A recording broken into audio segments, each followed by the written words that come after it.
com a anuência de Sua Excelência o Presidente da Assembleia da República, vamos dar início à cerimónia de entrega do Prémio António Barbosa de Melo de Estudos Parlamentares 2024. Vai usar da palavra Sua Excelência o Presidente da Assembleia da República, José Pedro Aguiar Branco.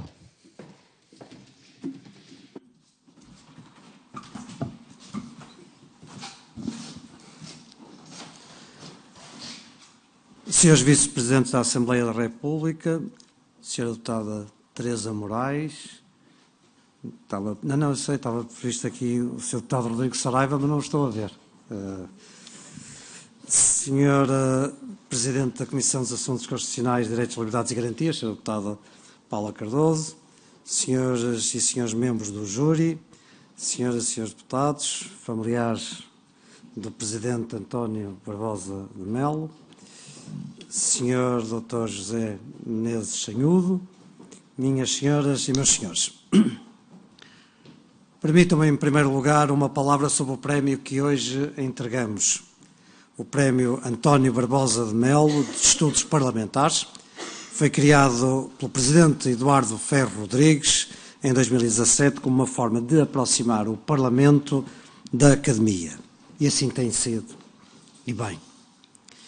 Premiando e publicando trabalhos académicos de Direito, História Contemporânea e Ciência Política, a Assembleia tem contribuído para que o sistema parlamentar português seja estudado, aprofundado e construído. E bem precisamos que assim seja. Precisamos cada vez mais que o Parlamento cultive uma relação viva com as universidades e a cidadania, porque estudar o parlamentarismo é estudar a representação popular, é estudar a democracia, é estudar a nossa vida comum, é extrair do nosso passado coletivo as lições necessárias para o manejo do futuro.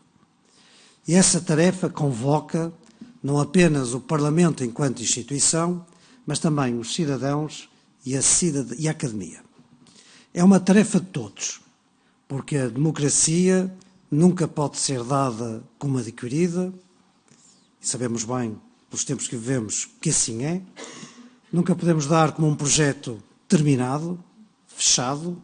A democracia está sempre em construção. Em segundo lugar, não quero deixar de cumprimentar o vencedor da edição 2024 deste prémio. O Dr. José Menezes Chanhudo oferece-nos um estudo aprofundado sobre as origens da nossa Constituição Penal. Analisa as propostas que os diferentes partidos levaram à Assembleia Constituinte e também as atas dos debates parlamentares. E descobre duas linhas de força que se tornaram determinantes, não só na nossa lei fundamental, mas no espírito do regime. Por um lado, levado a escolher entre uma matriz coletivista e um modelo personalista ocidental, o regime fez uma opção pelo personalismo, pela Europa e pelo Ocidente. Em questões como a intransmissibilidade das penas ou a extensão do habeas corpus a todos os cidadãos, mesmo os que tinham estado implicados no regime anterior, ou a precedência sistemática dos direitos fundamentais face à Constituição Económica e à organização política, o texto constitucional assumiu sem hesitações a matriz do humanismo ocidental.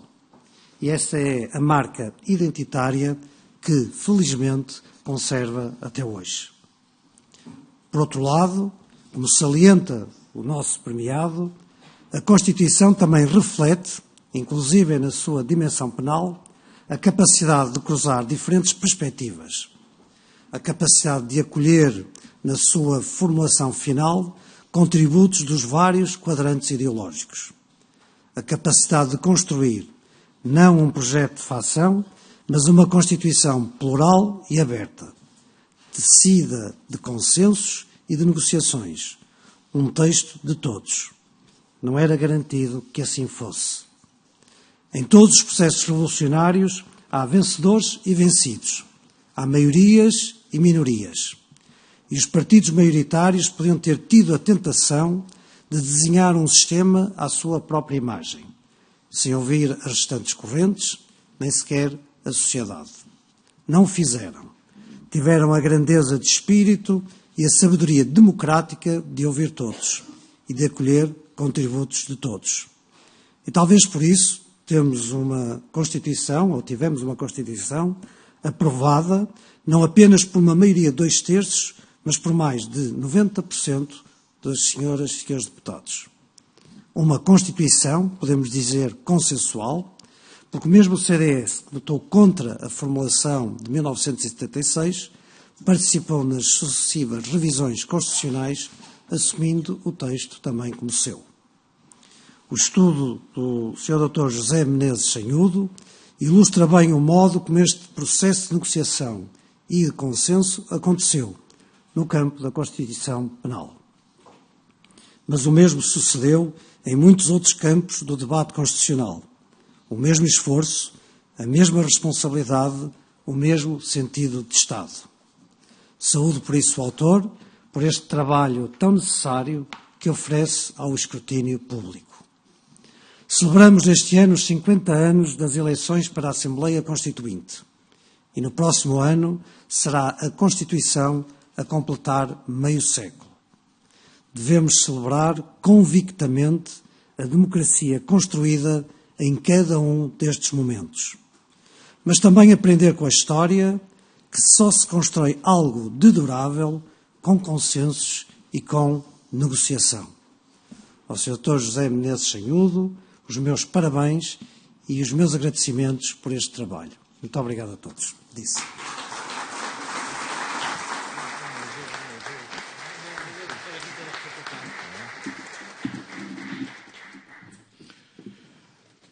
Vai usar da palavra a Presidente da Comissão de Assuntos Constitucionais, Direitos, Liberdades e Garantias e Presidente do Júri constituído para a admissão, apreciação e seleção dos trabalhos dos candidatos ao Prémio António Barbosa de Melo de Estudos Parlamentares, Deputada Paula Cardoso.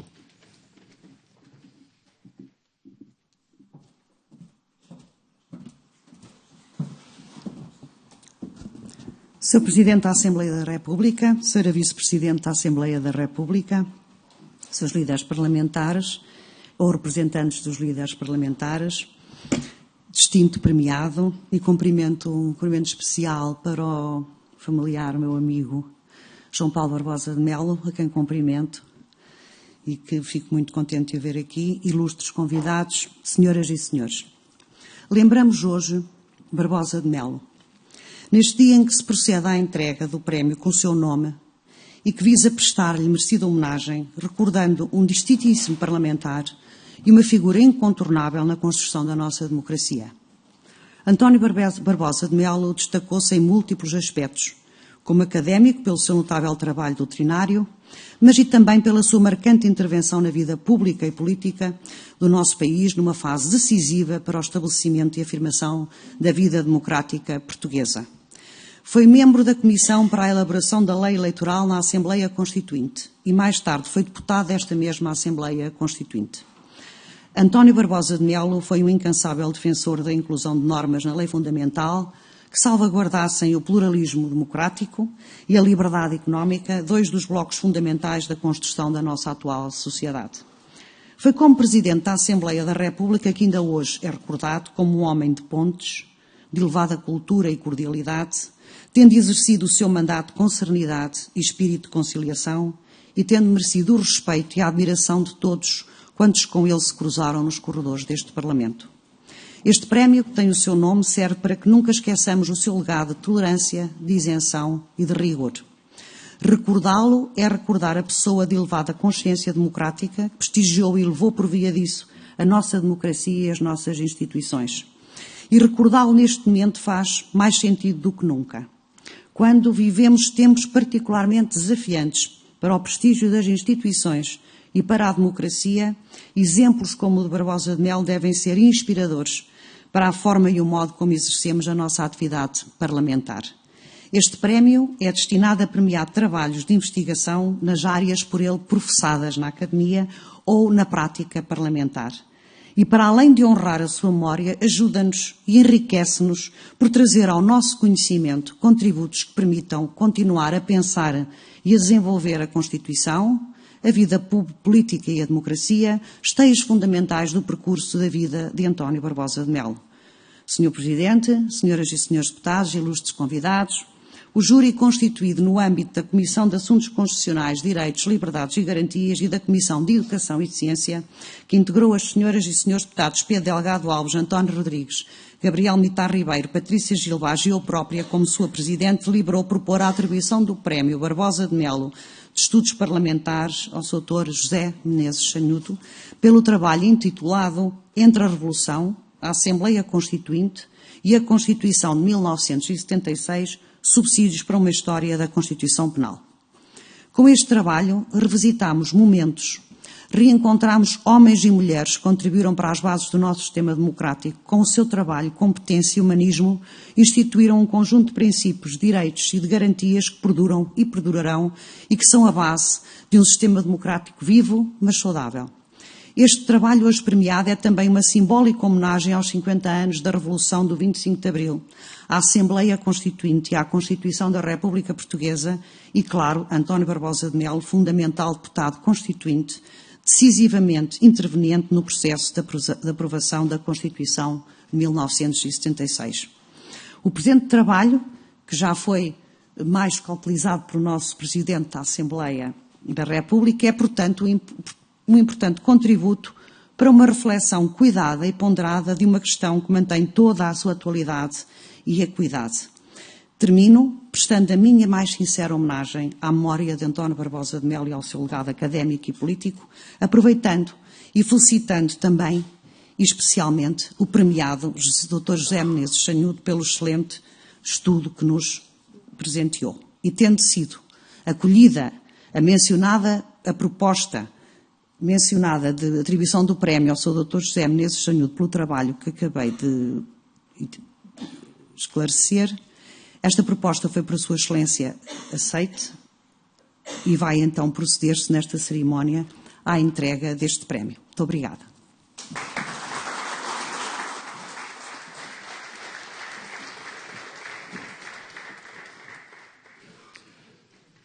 Sua Excelência, o Presidente da Assembleia da República e a Presidente da Comissão de Assuntos Constitucionais, Direitos, Liberdades e Garantias e Presidente do Júri, procedem agora à entrega do Prémio António Barbosa de Melo Estudos Parlamentares de 2024. Recebe o Prémio Barbosa de Melo de Estudos Parlamentares José Menezes Sanhudo pelo trabalho intitulado Entre a Revolução, a Assembleia Constituinte e a Constituição de 1976, Subsídios para uma História da Constituição Penal.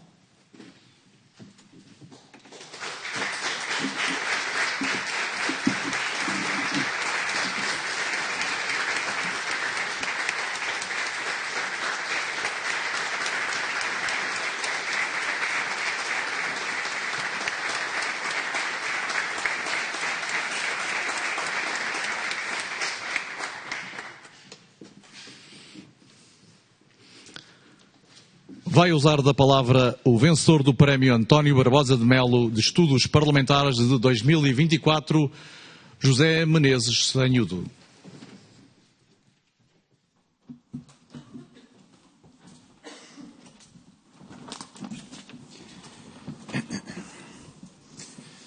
Senhor Presidente da Assembleia da República, Dr. José Pedro Aguiar Branco, Senhora Vice-Presidente da Assembleia da República, Senhora Presidente da Comissão de Assuntos Constitucionais, Direitos, Liberdades e Garantias e Presidente do Júri do Prémio Barbosa de Melo 2024, Senhora Deputada Paula Cardoso, Senhoras e Senhores Deputados, membros do Júri do Prémio Barbosa de Melo 2024, familiares do Sr. Dr. António Barbosa de Melo aqui presentes, caros familiares e amigos e demais presentes.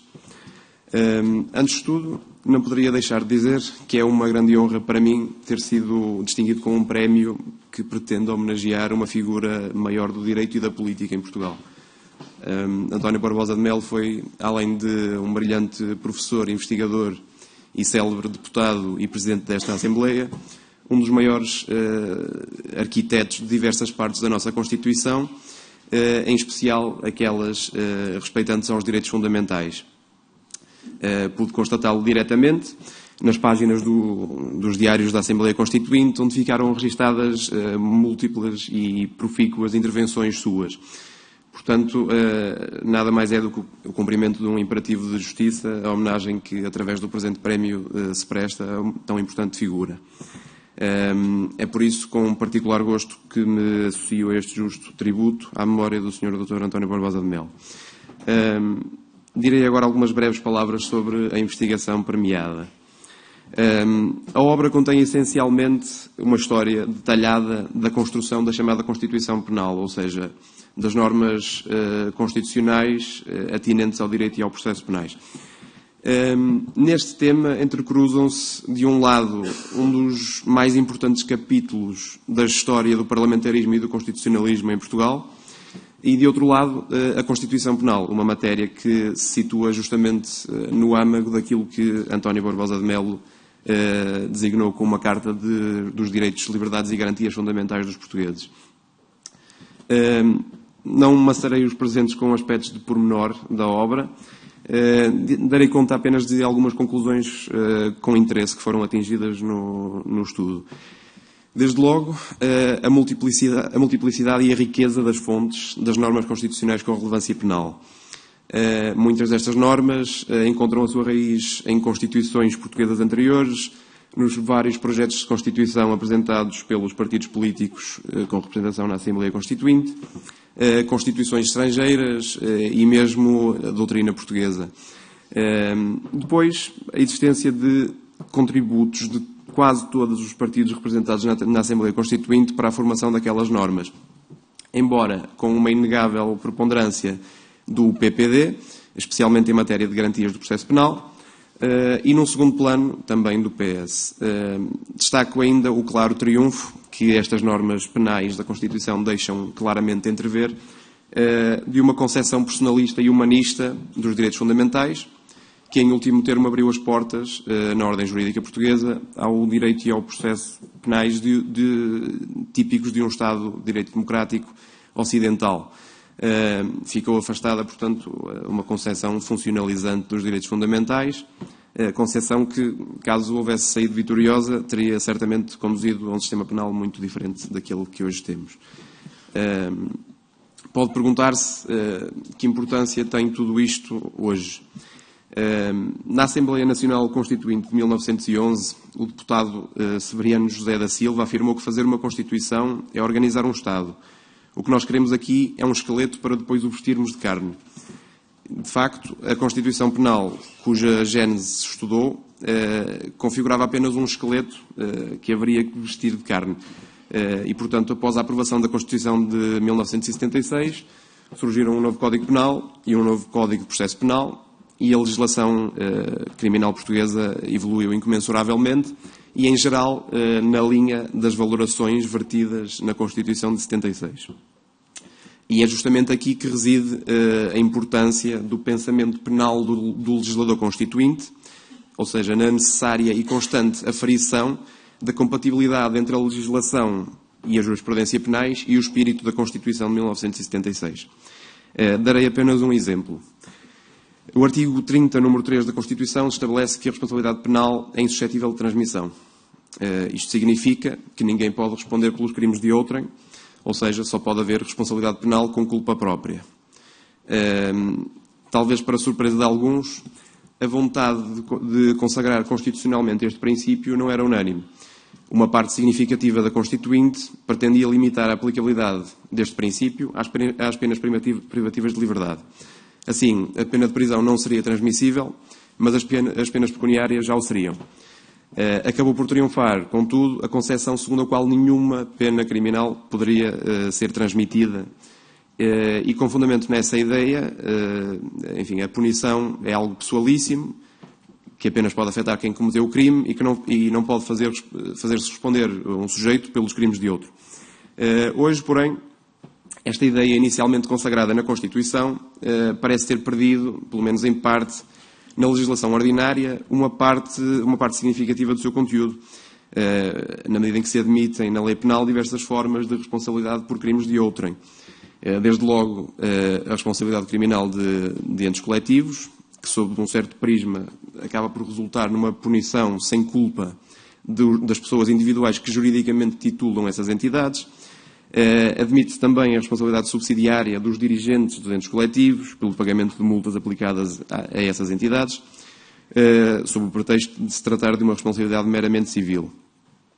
Constata-se, portanto, que a concepção derrotada na Assembleia Constituinte veio a tornar-se vitoriosa por via da legislação ordinária, subvertendo-se assim o primado da Constituição. Seriam pensáveis muitos outros exemplos de um possível desfazamento entre a Constituição de 1976 e a legislação penal atualmente vigente, tomando como referentes a presunção de inocência e o princípio da culpa, claramente tidos em vista pelo legislador constituinte. Pense-se, por exemplo, no polémico Instituto da Perda Alargada, que permite o confisco de bens presumidamente obtidos mediante a prática de crimes, sem que esses crimes hajam sido objeto de uma condenação, ou nas sucessivas tentativas de criminalização do enriquecimento ilícito ou injustificado. Pense-se ainda, à luz da proibição constitucional de penas com caráter perpétuo ou com duração indefinida ou ilimitada, nas tentativas de reintrodução da pena de prisão perpétua no sistema penal português. Não são estes, contudo, o lugar nem o momento adequados a discorrer detalhadamente sobre estes exemplos. Facilmente se verifica, enfim, que a minha tentativa de investigar, ordenar e sistematizar o pensamento penal do legislador constituinte não tem apenas um interesse histórico, tem também um interesse para quem pretenda hoje analisar criticamente a atuação do legislador ordinário e dos aplicadores do direito sob a lente da lei fundamental. Em suma, é este o serviço que com a minha investigação pretendi prestar: condensar de forma sistemática e clara o pensamento do legislador constituinte em matéria penal, para que, assim espero, esse pensamento volte a servir de guia aos criadores e aos intérpretes do direito, e bem assim como padrão crítico das diversas opções que na esfera jurídico-criminal venham a ser por si adotadas. Para finalizar, Sr. Presidente da Assembleia da República, Sr. Presidente da Comissão dos Assuntos Constitucionais, Direitos, Liberdades e Garantias e Srs. Deputados, membros do júri, reitero o meu agradecimento pela atribuição desta tão honrosa distinção. Minhas senhoras e meus senhores, muito obrigado pela vossa presença.